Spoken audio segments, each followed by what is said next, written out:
तो बीती रात ईरान ने फिर इजराइल पर हमले किए, मिसाइलें दागी है। ईरान की यह कार्रवाई लेबनान में हो रहे इजराइल के हवाई हमलों के जवाब में है। लेबनान में बच्चों और निर्दोष लोगों को निशाना बना रहा है, यह कहना है ईरान का। और कल ही उसकी ओर से कहा गया और तब यह जानकारी आई कि सुप्रीम काउंसिल ने ऑपरेशन 2 प्रॉमिस 5 की मंजूरी दे दी है। इजराइल पर ईरान ने बड़ा हमला किया है। इसके पहले इजराइल ने कल जिस तरह से लेबनान के बेरूत में दाहिया इलाके में, टायर इलाके में हमला किया था, उसकी जवाबी कार्रवाई के रूप में ईरान की ओर से बयान आया। ईरान ने कहा कि ये हमले मंजूर नहीं हैं क्योंकि अमेरिका और ईरान के बीच हुए सीज फायर में सबसे बड़ा समझौता लेबनान पर हवाई हमलों को रोकना था। यहां तक कि लेबनान और इजराइल के बीच में वॉशिंगटन में 2 दौर की बातचीत हो गई। इजराइल का दावा है कि ईरान की ओर से किए गए सभी मिसाइल हमले हवा में निष्क्रिय कर दिए गए हैं। इजरायली सेना का कहना है कि ईरान को इस हमले का करारा जवाब मिलेगा, लेकिन लेबनान में इजराइल के हवाई हमलों का जवाब देते हुए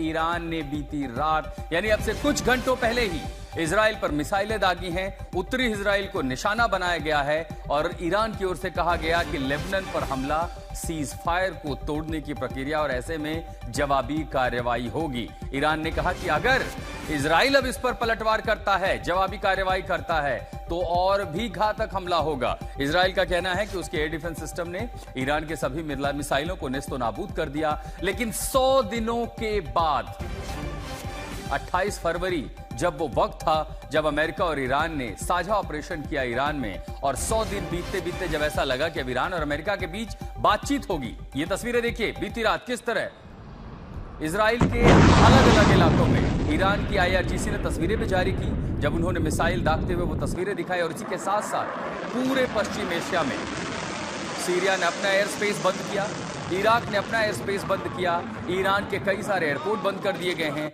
और इस बीच ऑपरेशन 2 प्रॉमिस 5 जिसके बारे में कहा जा रहा था कि ईरान की ओर से कार्रवाई होगी, इजराइल पर बड़ा हमला हुआ है। और ईरान ने यह भी कहा कि अगर अब इजराइल जवाबी कार्रवाई करता है तो पलटवार होगा, बड़ा हमला होगा।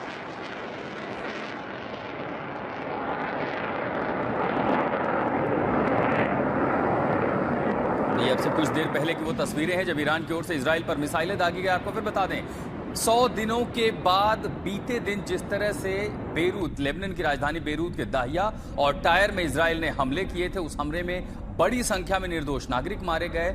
मारे जाने वाले में महिलाएं और बच्चे भी थीं। और उसी के बाद से ईरान की ओर से कहा जाने लगा कि इस हमले का जवाब दिया जाएगा। कुछ तस्वीरें हम आपको दिखा रहे हैं अलग अलग कि किस तरह ईरान की ओर से मिसाइलें दागी, जवाबी कार्रवाई की गई। उधर जैसे ही यह हमला हुआ तुरंत ट्रंप ने इजरायली प्रधानमंत्री बेंजामिन नेतन्याहू को फोन घुमा दिया। बेंजामिन नेतन्याहू से 2 टूक उन्होंने कहा कि इजराइल जवाबी कार्रवाई नहीं करे। आपको बता दें कि लगभग सप्ताह भर पहले भी ट्रंप और नेतन्याहू के बीच बातचीत हुई और तब उन्होंने कहा कि आपको रुकना होगा। दोनों के बीच तनातनी हुई और उसके बावजूद भी लेबनान में नेतन्याहू ने हवाई हमलों के आदेश दिए और वो हवाई हमले अब तक के सबसे भीषण हमलों में माने जा रहे हो, जिसके बाद ईरान की ओर से कहा गया कि वो जवाबी कार्रवाई करेगा। एक तस्वीर आप ये भी देख रहे हैं कि जब इजराइल के कमांड सेंटर में बीती रात एक बैठक बुलाई गई, इजराइल के प्रधानमंत्री ने रक्षा मंत्री के साथ मुलाकात की और संभावनाएं ये देखी कि क्या ईरान का हमला होगा, क्योंकि ये लगभग तय था। उधर तेहरान में इस हमले को लेकर के लोग सड़कों पर उतरे, अपनी सेना के साथ, देश के साथ वो खड़े हुए और जवाबी हमले अगर हुए तो विनाशकारी नतीजे होंगे, यह भी कहा है ईरान ने। हमारे सहयोगी सुमित चौधरी हमारे साथ जुड़ रहे हैं। 100 दिनों के बाद पश्चिम एशिया क्या एक बार फिर तनाव और जंग के नए दायरे के मुहाने पर है? सुमित, बीती रात वो हुआ जिसके बारे में ऐसा लगता था कि संभवतः इसको रोका जा सकता है क्योंकि अमेरिका ने बार बार ईरान के कई ठिकानों पर हमले किए, उसके बावजूद भी ईरान ने जवाबी कार्रवाई सिर्फ कुवैत पर की या उसके साथ UAE में की। लेकिन अब तो सीधे सीधे इजराइल पर मिसाइलें दागी हैं। आगे अब क्या?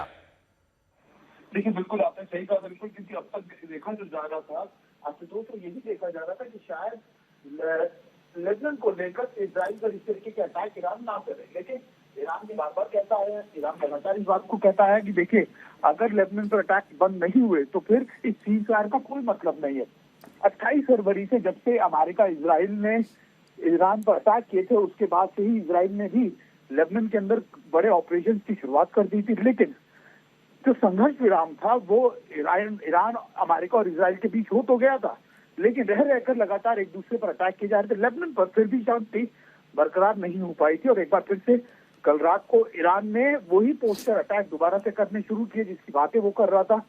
ईरान ने स्पष्ट रूप से कहा कि लेबनान से वो पीछे नहीं होने वाला, अपने स्टैंड से पीछे हटने नहीं वाला, और उसी के लिए लगातार ईरान के कई इलाकों से, कई मिसाइल लॉन्चर से, कई आप कह सकते हैं कि साइलों से बड़े अटैक्स इनिशिएट किए गए इजराइल के नॉर्दर्न पार्ट में, यानी जो लेबनान से लगता हुआ इलाका है वहां पर ये अटैक ज्यादा किए गए। आशुतोष, नहीं, ये भी देखिए कि वॉशिंगटन में 2 दौर की बातचीत इजराइल और लेबनान के बीच हो गई। खुद नेतन्याहू ने कहा कि ये धीरे धीरे हिजबुल्लाह का डिसार्म करेंगे और करेंगे, लेकिन कल जिस तरह से हमला उन्होंने किया और खासकर बेरूत में बड़ी संख्या में बच्चे मारे गए हैं, वहां पर निर्दोष नागरिक मारे गए, मतलब बेरूत का दहिया में आपने एक बार बड़ा ऑपरेशन कर लिया कि आपने हिजबुल्लाह प्रमुख को मार गिराया टायरे के साथ। उस हमले के जवाब में ईरान ने यह तय कर लिया था, क्या ईरान ने यह कैलकुलेशन नहीं किया था कि इजराइल की ओर से जवाबी कार्रवाई होगी?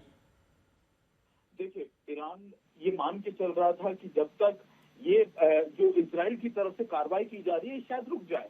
हालांकि देखिए, आप और मैं दोनों जानते हैं, क्योंकि आप भी उस इलाके से वाकिफ हैं, आप भी उस इलाके में जा चुके हैं, कि लेबनान का इलाका, साउथ लेबनान का इलाका इजराइल के लिए हमेशा से बहुत सेंसिटिव और बहुत स्ट्रैटेजिकली इंपॉर्टेंट एरिया रहा है। लगातार इजराइल मानता है कि अगर हिजबुल्लाह को उस इलाके से हटाया नहीं गया तो ये लंबा खतरा है जो इजराइल को जिससे जूझना पड़ेगा। और शायद इसी वजह से जब ईरान पे अटैक किए गए, उसी बीच लगातार एक तरीके से इजराइल ने बड़े ऑपरेशन चलाए, यहाँ तक कि उसकी जो सेनाएं हैं वो 10 किलोमीटर के इलाकों में आगे बढ़ गई। लितानी रिवर के ठीक पहले तक ही वो पहुंच गई, और शायद यही डर लगा था ईरान को भी था कि अगर इसी तरीके से इजराइल की सेनाओं ने बढ़त बना ली तो निश्चित तौर पर हिजबुल्लाह के वजूद पर बड़ा सवाल खड़ा हो जाएगा, जिसको लेकर ईरान कहता था ईरान। लेकिन अब हुआ क्या कि लगातार सीजफायर तो हुआ, लेकिन इजराइल नहीं रुका, और शायद इसी वजह से मुझे लगता है कि जब हिजबुल्लाह के पूरे वजूद पर ही खतरा मंडराने लगा, तब ईरान ने वो पोस्टर अटैक, अगर आप इससे कह सकते हैं कि बड़े अटैक किए। हालांकि देखिए, अब तक कितना नुकसान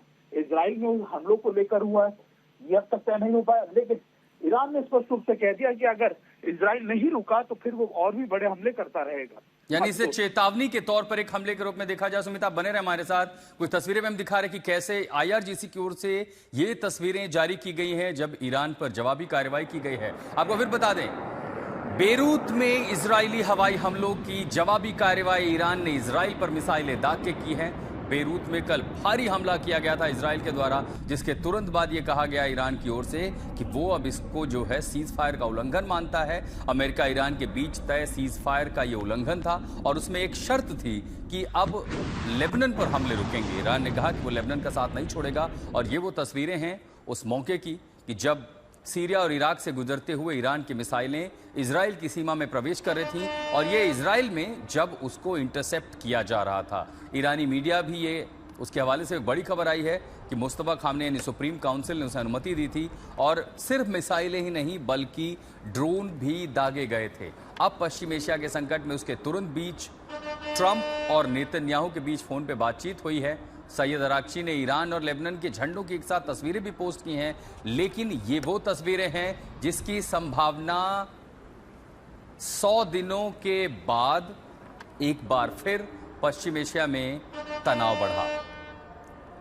अब इस तनाव को रोकने के लिए अमेरिका ने पूरी कोशिश की है, और इस बीच ये तस्वीरें देखिए, लेबनान और ईरान की तस्वीरें ईरान के विदेश मंत्री अब्बास अराक्ची ने साझा की हैं। इन झंडों की एक साथ तस्वीरें साझा करके एक संदेश दिया है कि ईरान लेबनान के साथ खड़ा है। हम लोग के बीच ईरान के सर्वोच्च नेता मुस्तफा खामनेई के सलाहकार मोहसिन रिजाई का भी बयान आया। उन्होंने कहा कि ईरान ने बार बार चेतावनी दी थी कि युद्ध विराम के उल्लंघन और लेबनान पर हमलों को बर्दाश्त नहीं किया जाएगा। हमलावरों को आज रात इसका जवाब मिल सकता है। तो ईरान के कई सारे बड़े चेहरों की ओर से कल ही चेतावनी भरा वो संदेश, और देर रात होते होते ईरान ने मिसाइलें दागी इजराइल की ओर से। ईरान ने कहा कि वो लेबनान के साथ खड़ा है, लेबनान में हो रहे हमलों को लेकर के वो चुप नहीं बैठेगा। लगातार ईरान चेतावनी दे रहा था कि सीज फायर की शर्तों का उल्लंघन इजराइल की ओर से किया जा रहा है। बार बार लेबनान में लगातार हर दिन लगभग लेबनान के किसी न किसी शहर पर ये हमले होते रहे।